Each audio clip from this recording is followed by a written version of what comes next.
Chapitre 17. À la chasse en Alaska. Un souvenir de jeunesse. Le récit qui va suivre nous provient directement d'un missionnaire de Colombie-Britannique, Eddie Biscal. C'était en 1949. J'avais 14 ans. Alors que ma mère et mon père déménageaient du nord de la Colombie-Britannique vers le sud, nous passâmes dans une petite ville appelée Vernon, qui avait peut-être 10 000 de population. C'est alors que je sus que nous allions assister à des réunions. Quand nous arrivâmes à l'aréna civique de Vernon, je fus étonné de la grandeur de la bâtisse, mais encore plus du nombre de gens qui étaient réunis pour 10 jours de convention. Il y avait environ 7 000 personnes la semaine et 10 000 la fin de la semaine. Dans la première réunion, j'étais bien sûr intéressé surtout à me faire des amis de mon âge, et c'est alors que je rencontrai Billy Paul. Nous nous sommes en quelque sorte amusés avec tout ce qui se passait, mais néanmoins, quelque chose attira mon attention. Quelqu'un vint sur l'estrade pour nous expliquer que nous allions voir un homme qui avait entendu de Dieu qu'un ange lui avait parlé et qu'il apporterait aux nations un ministère de guérison divine. Il ajouta qu'un ange serait avec lui au moment même où il prierait pour les gens. Cela me frappa. Je pensai à moi-même, j'aimerais bien voir quelque chose arriver. Un soir donc, je me suis assis dans la 3e rangée en avant de ce grand auditorium. Je ne peux pas vous dire tout ce qui est arrivé pendant la réunion, mais il y a une chose dont je me souviens. Une petite fille d'environ 8 ans monta sur l'estrade, et je crois qu'elle était avec son père. Elle était très jolie. Dans son cas, un diagnostic n'était pas nécessaire parce que ses grands yeux étaient tellement louches qu'on ne voyait à peine qu'une toute petite partie de l'œil sur chaque côté du nez. Et à cause de cela, elle était aveugle. Frère Branham la regarda. Je pus voir que c'était un homme de compassion. Il fit approcher la petite fille, lui imposa les mains et pria. Quand il eut fini, il releva la tête et la regarda, mais son état était le même. Alors il pria à nouveau pour elle. Il pria encore 3 ou 4 autres fois, et chaque fois il la regardait. Je pensais, c'est bien ce que je pensais, voici que je suis tout proche pour voir quelque chose arriver, et rien ne se passe. Il pria pour elle 6 fois, je les ai comptées, et rien ne se produisit. Alors il pressa sa tête contre sa poitrine, et du mieux que je puisse m'en souvenir, il fit cette prière. Satan, tu sais qu'un ange venu de Dieu m'a dit que rien ne résisterait à mes prières, pas même le cancer, si je peux amener les gens à croire. Les gens qui sont ici croient, et maintenant je t'adjure, au nom du Dieu vivant, de quitter cet enfant. Cette fois-là, il ne la regarda pas, mais la tourna vers l'audience, et en se tournant, cette petite fille me regarda droit dans les yeux. Ses yeux étaient aussi normaux que les miens. Frère Branham leva la petite fille, et elle se mit à regarder les lumières éblouissantes. Je pouvais voir ses yeux pleurer. La foule éclata en louange à Dieu pour ses œuvres puissantes.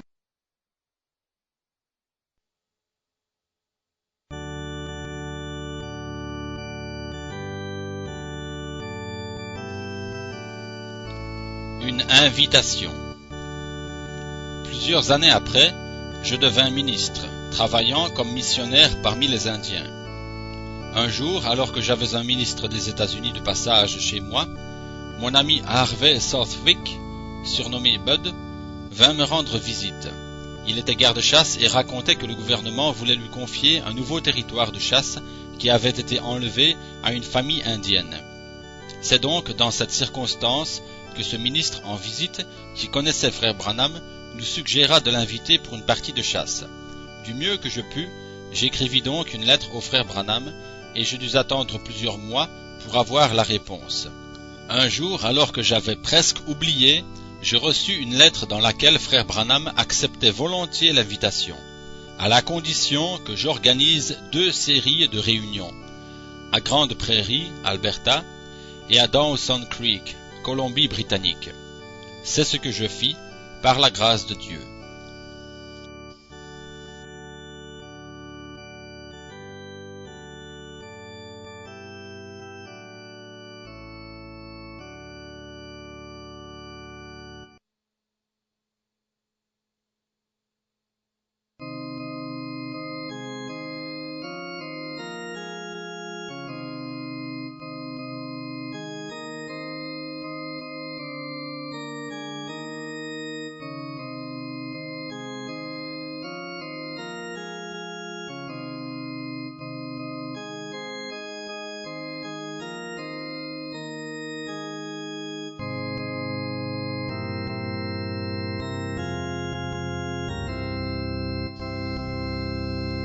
Le jeune soldat. En mai 1961, nous avons tenu des réunions à Dawson Creek, Colombie-Britannique. Avant que la première réunion commence, j'étais dans le vestibule et il m'arriva de voir un homme en uniforme de l'armée américaine. Je pus même voir par ses galons qu'il était sergent-chef. À la dernière réunion, le dimanche après-midi, une femme vint dans la ligne de prière. Frère Branham la salua et se mit à lui parler quelques instants. Puis il dit, « Vous n'êtes pas ici pour vous-même, vous êtes ici pour un homme. Cet homme est couvert de l'ombre de la mort, et il se meurt du cancer.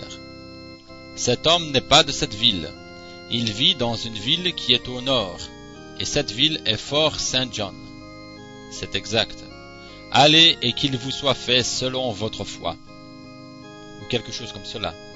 Et alors que nous chantions des cantiques, frère Branham s'arrêta soudainement et s'écria, « Tu ne te suicideras pas, jeune soldat, c'est le diable qui te parle. Rejette cette chose. Tu vas rentrer chez toi et être un vrai homme. » Les gens commencèrent à chercher et j'ai immédiatement pensé à ce jeune homme en uniforme que j'avais vu à l'arrière. Je regardai, mais il n'y avait pas de soldat en vue. La réunion se termina et fut dissoute. Nous devions partir de bonne heure le lendemain matin et prendre la grande route de l'Alaska pour aller à la chasse. En quittant Dawson Creek, nous avons roulé pendant 42 miles environ, et à 1 mile à droite de l'autoroute se trouve la ville de Fort St. John. Et juste avant de prendre la sortie principale pour entrer dans cette ville, il y a une grosse maison de ferme blanche. Et alors que nous passions devant, frère Branham se tourna vers moi et me dit, « Hier, dans la ligne de prière, il y avait une femme qui priait pour un homme qui se mourait du cancer. » Je dis, « C'est exact. Ce sont des amis intimes de mes parents. Son nom est Sir Clint. » Il dit, « L'homme vit dans cette maison blanche. L'ombre de la mort est suspendue au-dessus de cet endroit. » Je gardai cela dans mon esprit. Nous devions faire 375 miles et ensuite quitter cette route. Au millage 300, je suggérai que nous nous arrêtions pour manger. Il était environ midi. Ainsi, nous nous sommes arrêtés à Fort Nelson, au premier endroit que nous avons trouvé, un grand hôtel assez récent. Frère Branham avait demandé si un ami très cher du nom de Chris Berg pouvait nous accompagner à la chasse. Ainsi, il était avec nous quand nous entrâmes dans le restaurant. La serveuse vint et prit notre commande. Pendant que nous attendions, voici qu'entra un jeune homme assez grand. En le regardant, je vis que c'était le même homme que j'avais vu en uniforme de l'armée. Étant vraiment étonné d'une telle rencontre, je le saluai par ces paroles. « Quelle coïncidence de vous rencontrer ici !» Frère Branham pensa que c'était simplement un de mes amis. Juste à ce moment-là, entra un autre homme blond roux, court et trapu. Je ne l'avais jamais vu de ma vie, et je ne l'ai jamais revu. Il se glissa entre le soldat et la table, puis tendit la main à frère Branham et dit, « Frère Branham ?»« Oh !» répondit frère Branham surpris. Il le regarda et dit, « Est-ce que je vous connais ?»« Non, non, vous ne me connaissez pas, répondit l'homme. Mais vous rappelez-vous d'avoir parlé de ce jeune soldat hier ?» Frère Branham me regarda et me demanda, « Est-ce que vous vous en souvenez, frère Eddy ?» Je répondis, « Oui, je me souviens que vous ayez dit, « Tu ne commettras pas le suicide, jeune soldat, c'est le diable qui te parle ainsi. » Cet homme aux cheveux blonds roux déclara, « C'est exact, c'est juste, c'est ce que vous avez dit. » Il ajouta, « Eh bien, c'est lui. » Les médecins militaires me l'ont confié pour que je l'amène à Dawson Creek et que j'essaye de l'introduire dans la ligne de prière. Il est sous surveillance médicale depuis 14 mois. Je n'ai pu l'amener dans la ligne de prière, mais j'avais le pressentiment que je vous rencontrerai quelque part. Ensuite, le jeune militaire parla. « C'est vrai, cet homme croyait effectivement que nous allions vous rencontrer. » Mes amis, de cet hôtel où nous étions, nous aurions pu faire 500 miles vers le sud, et je doute que nous aurions rencontré une seule personne. Savez-vous que personne savait où nous allions? Frère Branham lui-même ne savait pas exactement où nous allions. Nous étions partis aux petites heures du matin et eux, ils étaient dans un vieux pick-up. Ford 1930. Il nous avait croisés sur la route et avait essayé de nous rattraper. Et quoique nous allions peut-être à 45 ou 50 miles à l'heure, ce vieux camion ne pouvait nous rattraper parce que la route était en gravier et que le chemin était très tortueux dans les collines et les montagnes. Mais voici que nous avions décidé de nous arrêter. Et on peut dire que Dieu avait planifié toutes choses. Alors cet homme trapu demanda « Pourriez-vous prier pour lui, frère Branham ?» « Bien sûr, répondit-il.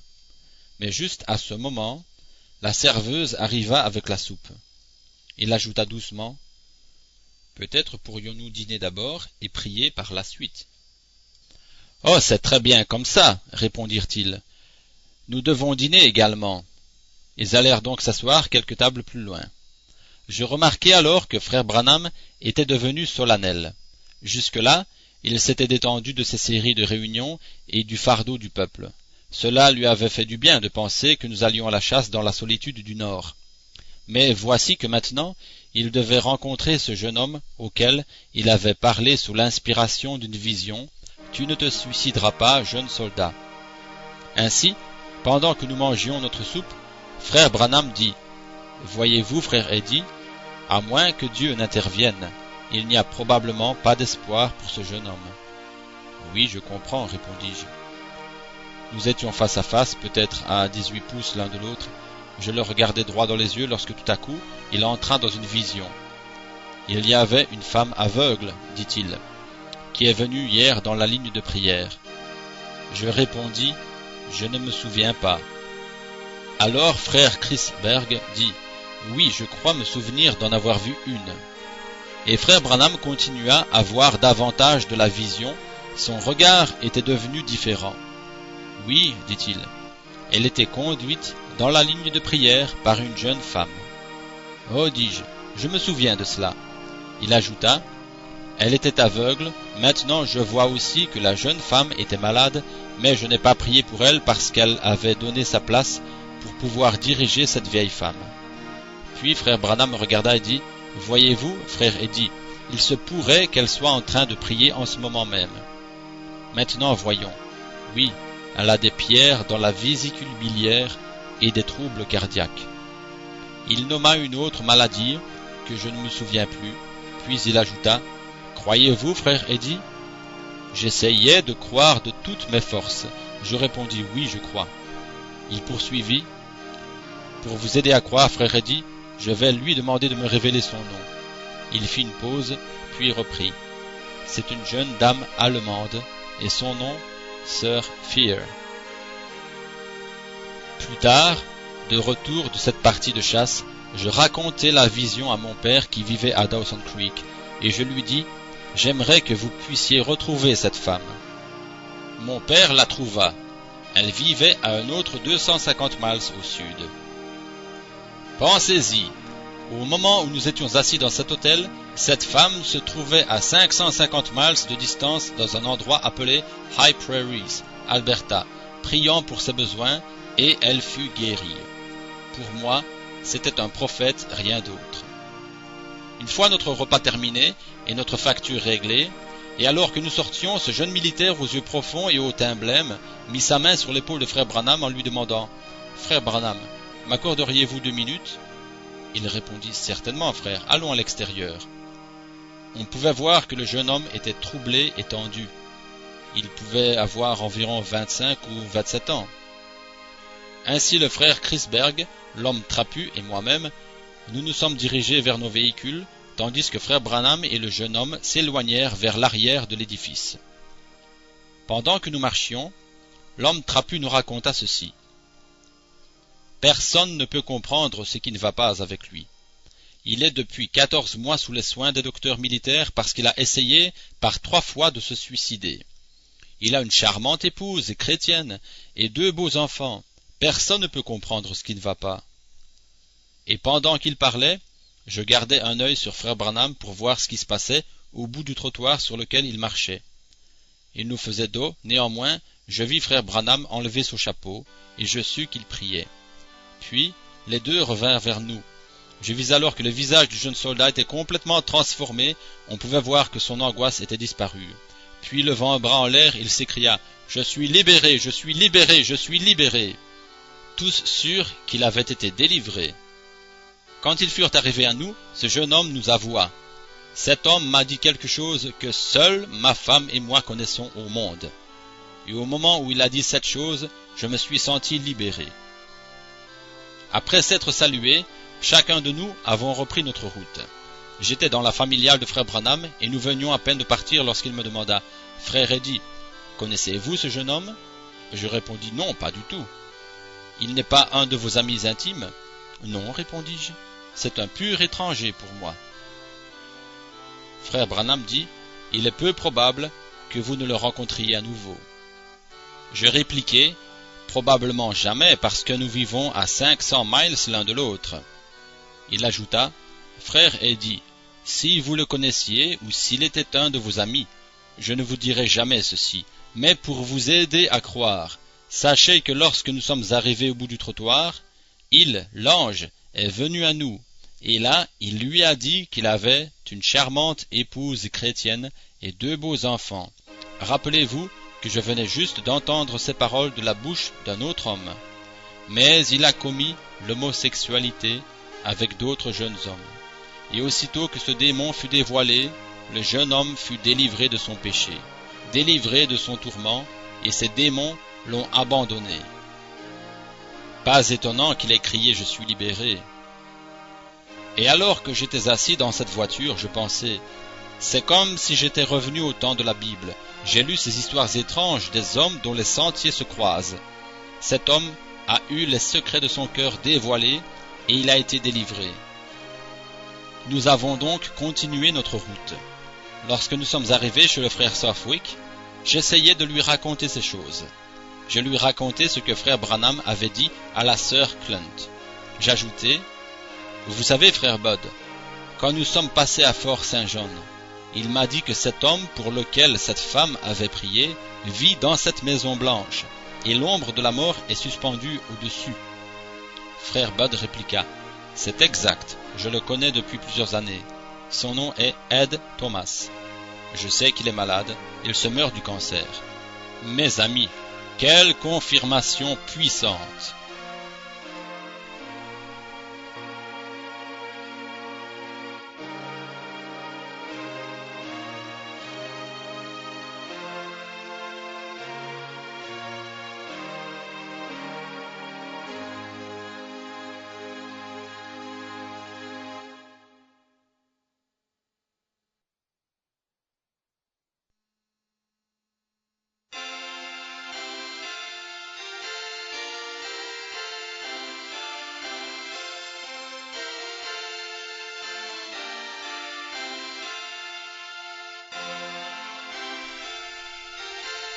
Guérison d'un épileptique.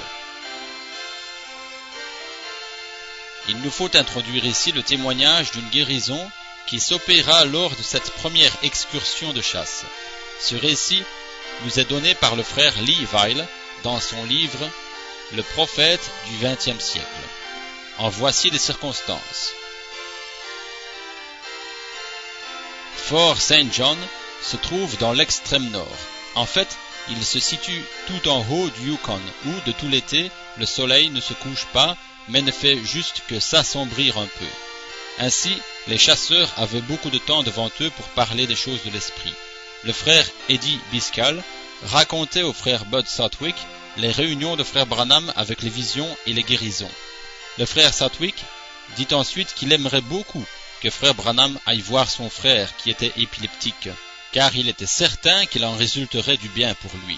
À maintes reprises, il dit que frère Branham devrait avoir une vision afin qu'il puisse prier pour la guérison complète du garçon. Un des jours suivants, alors que frère Branham venait d'aider ses compagnons à ramener les chevaux sur la piste qu'ils avaient parcourue, il eut une vision au sujet de ce jeune homme. Ils étaient depuis longtemps à cheval, il était à la fin de la file, et il éperonna son cheval pour aller parler à Bud. Il raconta alors à M. Southwick qu'en vision, il avait vu que son frère avait la stature d'un enfant, et il commença à décrire le jeune homme. Tout était exact. Il lui dit de faire chercher le jeune homme, de l'amener à Fort St. John, et de veiller sur lui, quand la prochaine crise d'épilepsie surviendrait, il devait lui ôter la chemise qu'il porterait, la jeter dans le feu, et la crise cesserait. Il lui dit de tout faire au nom du Seigneur, et la victoire serait assurée. Ainsi ils amenèrent le garçon à Fort St. John, chez les Southwick. Bud dit à son épouse qu'il avait le « ainsi dit le Seigneur » pour lui. Aussi, tout ce qu'ils avaient à faire était de suivre les instructions. Le pauvre garçon n'avait pas moins de 6 crises par jour lorsqu'il était dans ses mauvais moments. L'attaque suivante se produisit en l'absence de Bud. Mais Madame Southwick était une chrétienne remplie de l'esprit. Elle ôta sa chemise en un clin d'œil et la jeta dans le feu au nom du Seigneur Jésus. Les crises cessèrent pour ne plus jamais revenir.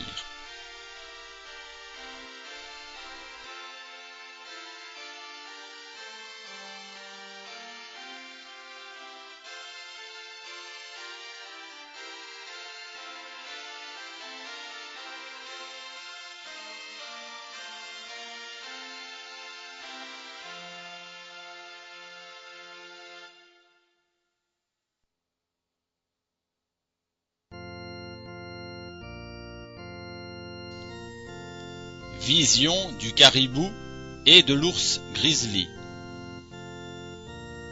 Maintenant, nous laisserons frère Biscal poursuivre son témoignage. L'automne de cette même année, nous devions retourner à la chasse là-bas. Avant de partir, frère Branham m'appela et me dit « Frère Eddy, je crois que nous ferons une bonne chasse. J'ai eu une vision ou un rêve, je ne suis pas certain. J'ai tiré un gros animal comme je n'en ai jamais vu auparavant.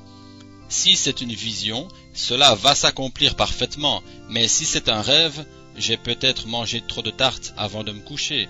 Je vous en reparlerai quand nous nous rencontrerons à Dawson Creek. » Environ un mois plus tard, nous nous sommes rencontrés dans un motel, et frère Branham me raconta son rêve. Il dit « Je ne suis pas certain si c'était un rêve ou une vision. J'étais avec 2 ou 3 frères de petite taille. » Alors qu'il me racontait cela, je pensais « C'est sûrement un rêve, parce qu'il n'y a que lui et moi qui allons à la chasse avec frère Southwick le guide. En fait, il n'y a que moi qui suis de petite taille, ainsi ce rêve n'a rien à voir avec nous. » Frère Branham poursuivit son récit. Nous sommes arrivés à un endroit où nous avions une belle vue panoramique, et nous avons aperçu un gros animal avec des cornes qui remontaient vers l'arrière. « Oh, dis-je, c'est sûrement un caribou. » « Je ne sais pas, frère Eddy. Je n'ai jamais vu de caribou de ma vie, mais je sais que c'est un animal brun foncé. » Je dis « Alors ce n'est pas un caribou, parce que les caribous sont gris pâle. »« Eh bien, je ne sais pas, reprit frère Branham, mais j'ai tiré cet animal brun foncé. Il me semblait que mon compagnon à la chemise à carreaux verts était plus loin vers le campement. Ensuite, je vis dans mon rêve un gros ours. C'était un énorme grizzly aux pattes argentées. En le voyant, j'ai pensé « Il essaye peut-être d'attaquer mon compagnon. J'avais seulement cette carabine que j'appelle Blondie, une Winchester modèle 270.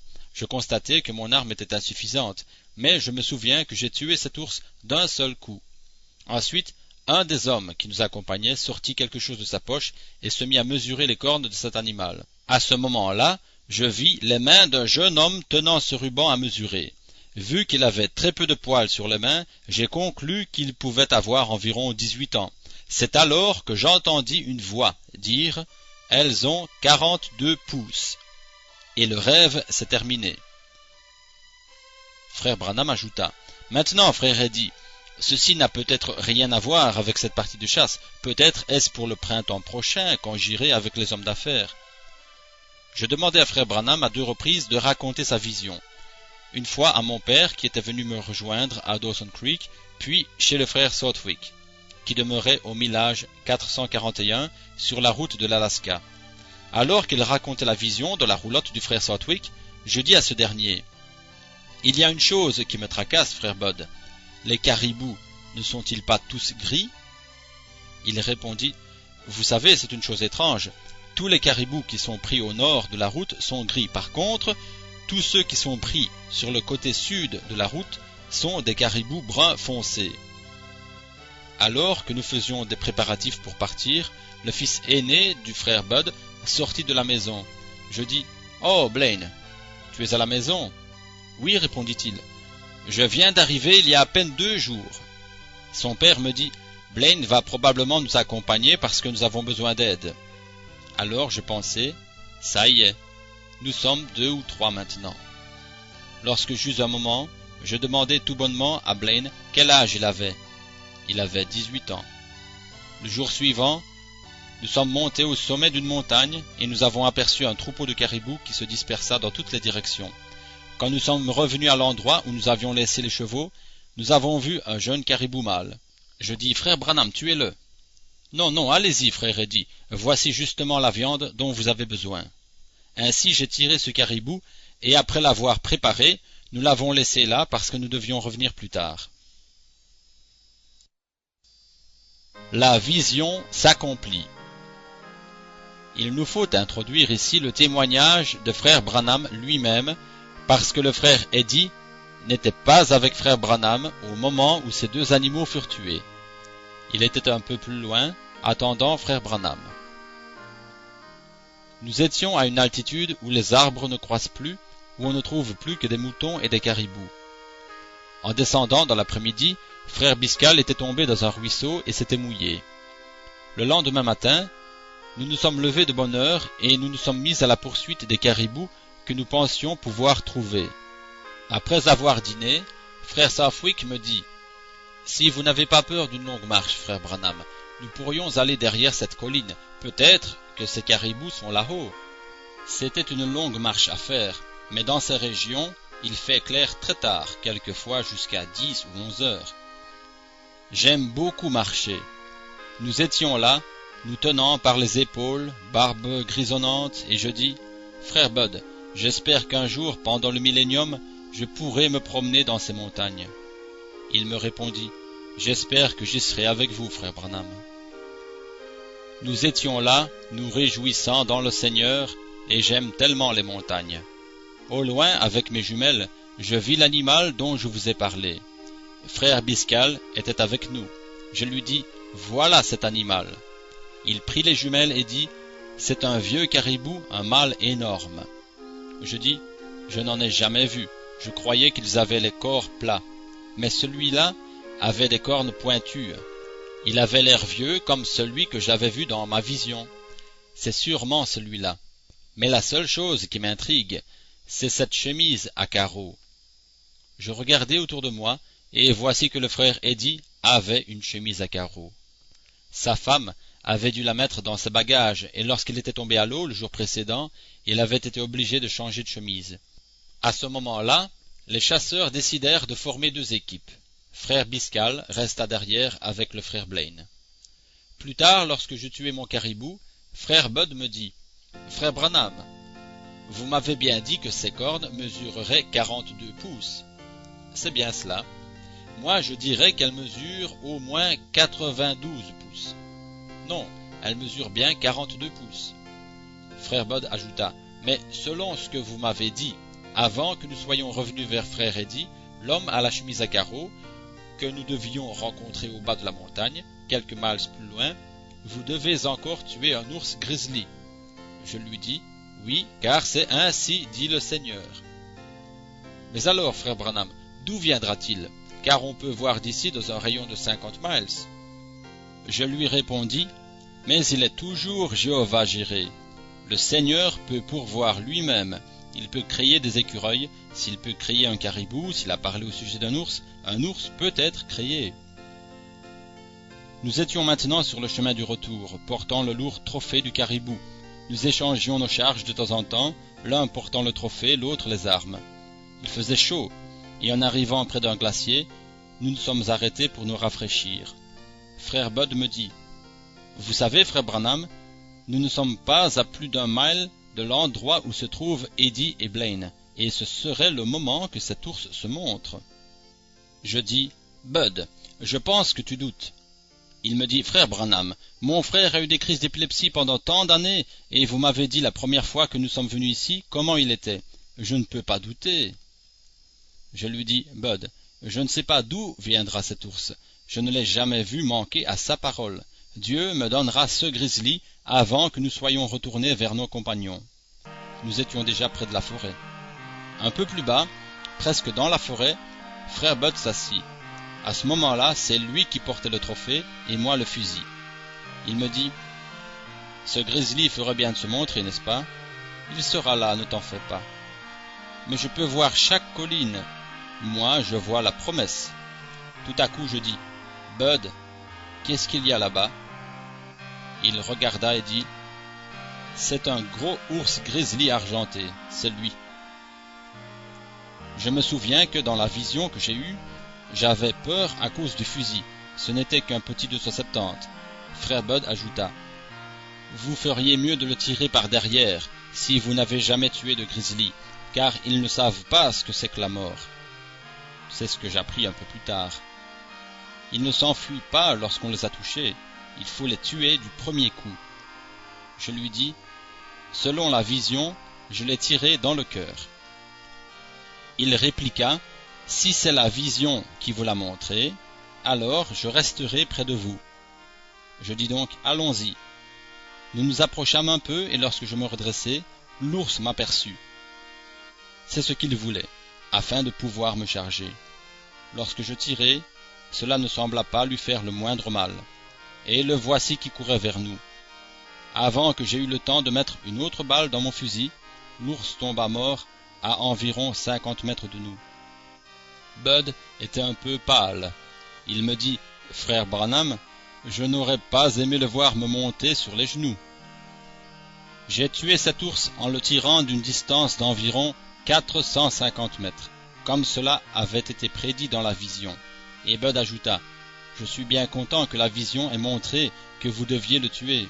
Si en plus de cela, les cornes ont bien 42 pouces de longueur, je crois que j'en ferai une attaque. » Je lui dis « Eh bien, fais-la tout de suite, car c'est ce que tu pourras constater. » Laissons maintenant frère Biscal poursuivre son témoignage. J'étais avec Blaine et nous attendions frère Branham et frère Sotwick depuis environ 1 heure. Mon ami Blaine décida d'aller à leur rencontre. Une demi-heure plus tard, j'entendis des voix, et bientôt, tous les trois étaient là.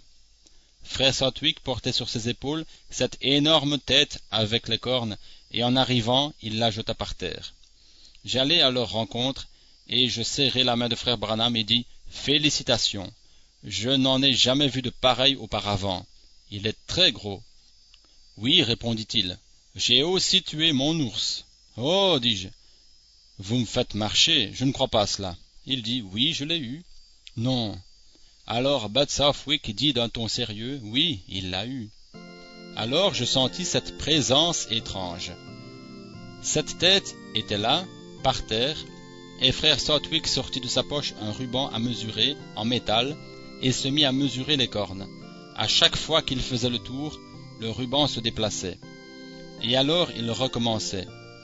Après la 3e tentative, il dit à son fils « Blaine, tiens ce ruban en place. » Alors Blaine, un jeune homme de 18 ans, mit ses mains pour retenir le ruban. Frère Branham se tenait là sans bouger. Et cette présence vint.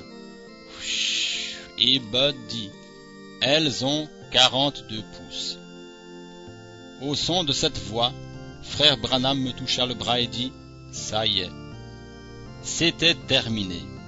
Voilà les mains de ce garçon de 18 ans, les cornes de 42 pouces, je me tenais là avec ma chemise verte, j'avais attendu seul, l'ours grizzly était étendu là, tué d'un seul coup, exactement comme la vision.